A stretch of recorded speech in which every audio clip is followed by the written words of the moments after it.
My question is to the Prime Minister and asks, does he stand by all his government's statements and actions? The Honourable Mr. Speaker, David Seymour. on behalf of the Prime Minister, yes, particularly our continued drive to make careful use of taxpayer money. It's long been said that monetary policy needs friends, and monetary policy in New Zealand finally has a friend in this government. By keeping tight spending allowances and driving for efficiency to get more out of less with government services, we've been able to keep standards up while also taking pressure off inflation, which has halved, and interest rates, which have also halved. And we saw just yesterday the Reserve Bank Governor suggest that relatively low mortgage rates will remain, to use her word, accommodative for some time. We're not only making careful use of money, also cutting red tape to make life more affordable. And just today, I saw 3 small examples that are significant to New Zealanders from ministers in this government. Nicole McKee allowing clubs, such as RSAs, to apply for licences so that more people can access good times in an affordable setting. And Brooke van Velden making it possible to charge EVs and run amusements for children, all of the things that make life better and more affordable by cutting red tape through this government. Supplementary. What is the government doing to reduce the size of government? Well, Mr. Speaker, just today the government has introduced legislation to be debated later on, and that legislation will take 4 ministries and merge them into one, with one minister, one coherent purpose, one budget and one set of accountability to make sure that we build the pipes and the pumping stations and the infrastructure to connect homes together for the next generation. That is the sort of reorganisation that I believe's time has come, and that governments in the future should do much more of as they seek to be smaller and more efficient to serve New Zealanders.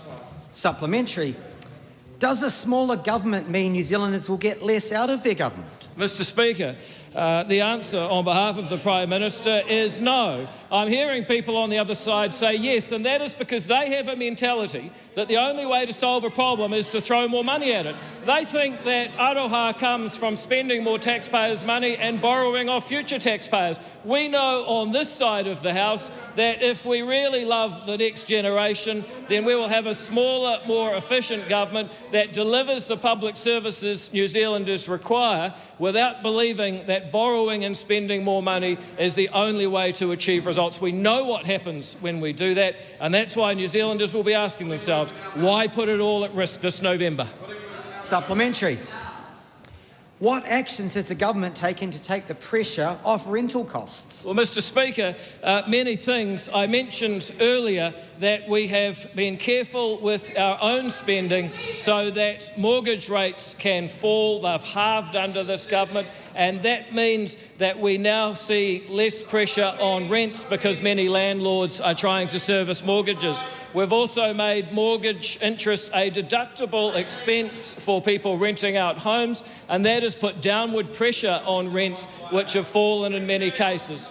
We've also simplified the Residential Tenancies Act so that a landlord can take a chance on a tenant and offer them a place to live, and knowing they can get out of the relationship if it goes wrong. Those 3 changes, Mr. Speaker, have made it better to be a tenant in this country, and we're very proud of what we've done to make renting more affordable as a government. A point of order. The Honourable Chloe Swarbrick. Speaker, the Minister may wish to revise his answer to that question just now, because I believe that potentially he may be in violation of Speaker's ruling 418B, that is misleading the House.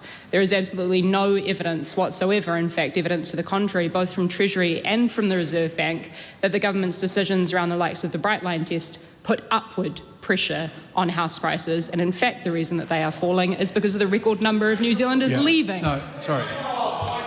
That is, with all due respect, excuse me. That is not a point of order. It's a debating point, and members should be careful about raising those things. You cannot invite someone to correct themselves. There's a process for that. The supplementary, the Honourable Megan Woods. Thank you. Does he agree with David Seymour that the government is, quote, open to the possibility, unquote, of abandoning the LNG gas tax because people are concerned that their, quote, power bills adds up higher, unquote, as a result? Mr Speaker, on behalf of the Prime Minister, I find David Seymour very agreeable and a great person to agree with. Sadly, in this case, I happen to have some insight that he didn't exactly make that quote. Mr Speaker. Point of order, the Honourable Megan Wood.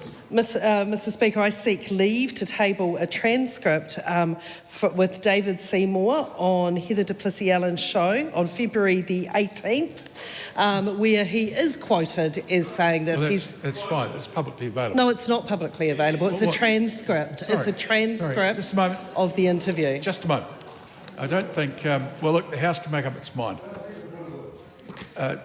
Well, it's unusual. No, it wasn't a point of order. She was seeking leave. Just, Mr Peters, please. Sit down. The member was seeking leave. To recite a quote which, if it had any veracity, should have been part and attached to the question in the first place. Sorry. It's not what it's doing. Leave is sought. Is there any objection to that course of action? Supplementary. Excuse me. Mr Jackson, I've been pushed to take a hard line on high standards. Point of order, sir. Yeah. Now, it's quite clear. Point of order. Point of order. The Honourable Karen McAnulty. It's quite clear that Willie Jackson is now on a warning that if he interrupts you again, that he'll be sent out. No, it's not. No, please don't. Oh, so he can carry on. The point is, sir... No, sorry. No. The member is going to trifle with the chair if he carries on with that. Make up your own mind. Right? Point of order, sir. Okay. It better be a very clear point of order. It is a point of order because I'm concerned that just by that statement it's quite clear that you're saying that if I trifle with you again that I will leave, but you won't even require someone making a racist comment to withdraw and apologise. You are... well, the member will leave the House. Yeah, keep saying it. Thank you, Just Mr. a moment. Speaker. That's all right. Look, here's the deal. I ruled on something today. This side of the House challenged that significantly. Everyone knows that's not what's supposed to happen.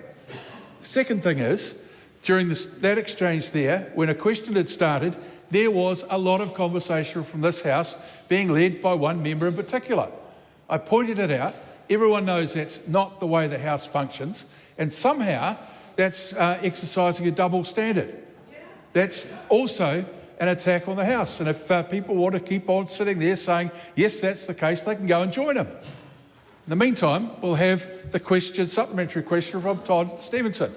Thank you, Mr. Speaker. Still to the Prime Minister.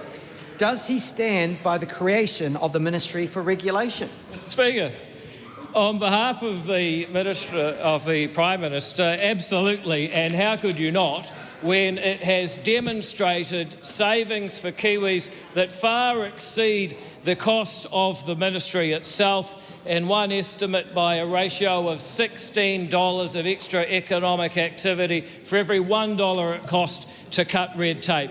Whether you're trying to bake cakes, build a garden shed, run a hairdresser, a daycare, grow hemp, or even just get probate for a will, the interventions of the Ministry for Regulation are cutting away the red tape that makes life unaffordable for New Zealanders, and we're having a great deal of fun doing it. In stark contrast, there is the opposition who have wasted almost an hour of the public's time today with pointless out-of-order points of order. That's why we're proud to be on this side. Seymour.